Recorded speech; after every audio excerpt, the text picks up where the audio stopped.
Let's take a look at how to navigate Safari in iOS 15. When you open Safari, the tab bar is at the bottom of your screen. It contains your address bar and other tools. You'll notice that the tab bar moves out of the way as you scroll through a website. To bring it back, just tap the bottom of your screen. To access other open tabs, you can swipe left or right on the tab bar. To change the location of the address bar from the bottom of your screen to the top, tap the Reader button and tap Show Top Address Bar. To change it back, tap the Reader button and tap Show Bottom Tab Bar.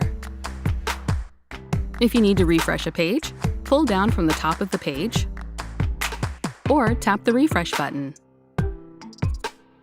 To view all of your open tabs, just tap the Tabs button in the bottom right corner of the screen. To close a tab, tap the X in the top right corner of the tab or swipe it to the left. You can jump to an open tab by tapping it.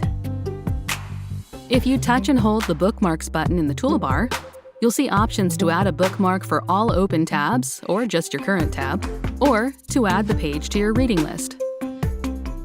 When you touch and hold the Tabs button, you'll have several options to manage your tabs, from creating new ones to closing them, and more.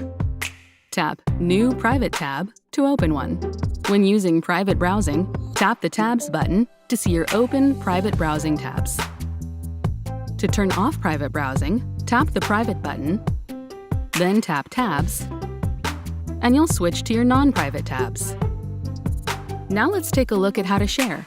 Just open a website, then in the toolbar at the bottom of your screen, tap the Share button and choose an option.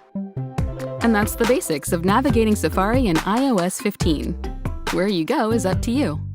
To learn more about how to use your iPhone, subscribe to the Apple Support YouTube channel or click another video to keep watching.